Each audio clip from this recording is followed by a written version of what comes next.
Imagine करो एक ऐसी कंपनी हो जो कि चालू होती है एक छोटे से क्लास रूम से और बहुत ही बड़ी बन जाती है $22 बिलियन की।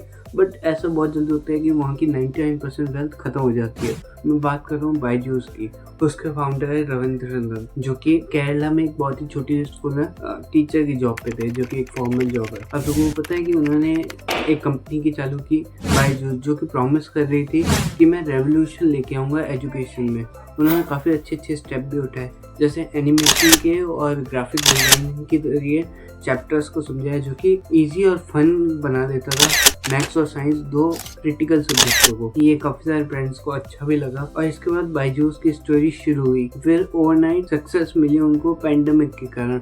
वैसे तो पूरी दुनिया रुक सी गई थी, बट पैंडेमिक आने के कारण वो ओवरनाइट नेसेसरी बन जाता है बायजूस। अब बिलियंस ऑफ डॉलर की फंडिंग आने लगती है बाहर से, जो कि एक बहुत ही अच्छा साइन था एक स्टार्टअप के लिए। और ऐसे ही देखते देखते वो अनडिस्ट्रीब्यूटेड किंग बन जाता है एजुकेशन में इंडिया में। अब सब कुछ अच्छा ही रहा, तो इसके बारे में आगे बात। अब बायजूस सिर्फ इंडिया में नहीं रुकने वाला था, उसने ग्लोबली एक्सपेंशन करने के लिए यूएस की 2 कंपनीज को, कतर की काफ़ी सारी कंपनीज को और भी कहीं जगहों की बहुत सारी कंपनीज को एक्वायर कर लिया। जैसे इथिक करके एक बहुत ही फेमस कंपनी थी यूएस के अंदर, उसका मार्केट कैप छोटा था तो उसको एक्वायर कर लिया था $500 मिलियन देके। और टेकर करके कोई कंपनी थी, उसको $200 मिलियन देके एक्वायर कर लिया। इससे उनकी पावर दिखने लग गई और उन्होंने अपनी पावर को और दिखाने के लिए फीफा वर्ल्ड कप 2022 को भी स्पॉन्सर किया। उसके बाद उन्होंने लियोनेल मेसी तक को साइन कर दिया, जो कि उनकी फीस आप लोग जानते हो कि बहुत ही ज़्यादा मिलियंस ऑफ डॉलर में है। पर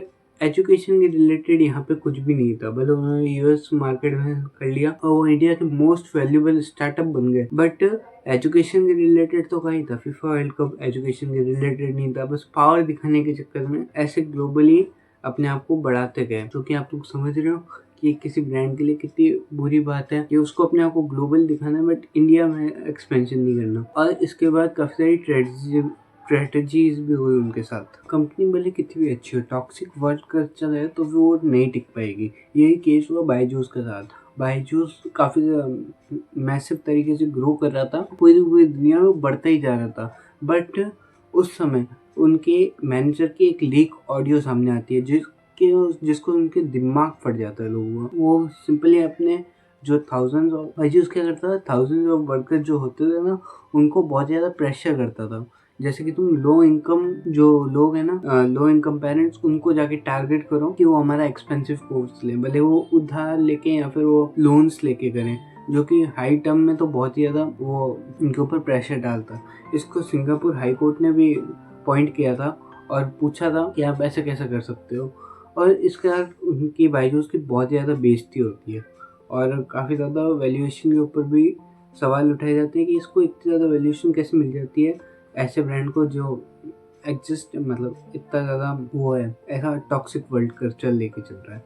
तो इससे आपको क्या सीखने को मिलता है कि कंपनी ऐसी भी हो, टॉक्सिक वर्ल्ड कल्चर को हटाना चाहिए। जैसे कि टाटा का एग्जांपल ले लो, कोई भी टॉक्सिक वर्ल्ड कल्चर वहाँ पे नहीं है। अब ये बात तो बहुत ही ज़्यादा पैंडेमिक की थी कि कैसे बायजूस तक ग्रो करता जा रहा है पैंडेमिक में। पैंडेमिक भी खत्म हो जाता है और उसके बाद बायजूस की जो ज़रूरत थी ना लोगों को, वो धीरे धीरे कम होने लग जाती है। स्कूल्स को लगता है कि हम इसके ऊपर इतना ज़्यादा पैसा क्यों खर्च करें। काफ़ी सारे स्कूल भी ड्रॉबैक ले लेते हैं वहाँ से।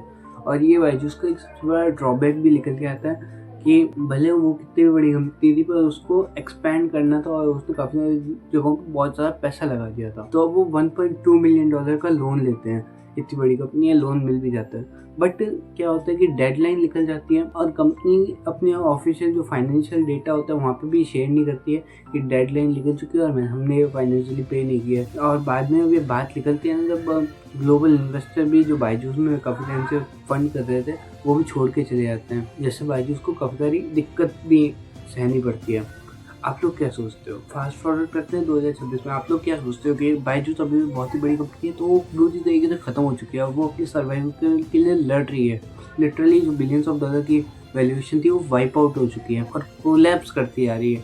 बायजूस अभी इतनी गंदी तरीके से गिर रही है, फिर भी कुछ लोगों को अभी भी इन्वेस्ट करने का आप लोग अपने मन के हिसाब से करना, क्योंकि ये बहुत ज़्यादा रिस्की हो सकता है कि बायजूस पूरी तरीके से खत्म हो चुकी है और भी काफ़ी सारे लोग आ गए हैं, जैसे कि फिजिक्स वाला और काफ़ी सारे वेदांता का भी एक ऐप करके आप लोग जाके देखो, बहुत ज़्यादा कंपटीशन अभी इसमें बढ़ चुका है। वो सस्ते में एजुकेशन प्रोवाइड कर रहे हैं और स्कूल्स भी अभी जो है ना उन सब चीज़ों को मन कर रही है, ना कि महंगी एजुकेशन को। तो आप लोगों ने क्या सीखा इस कहानी से, मेरे को ज़रूर कमेंट में बताना।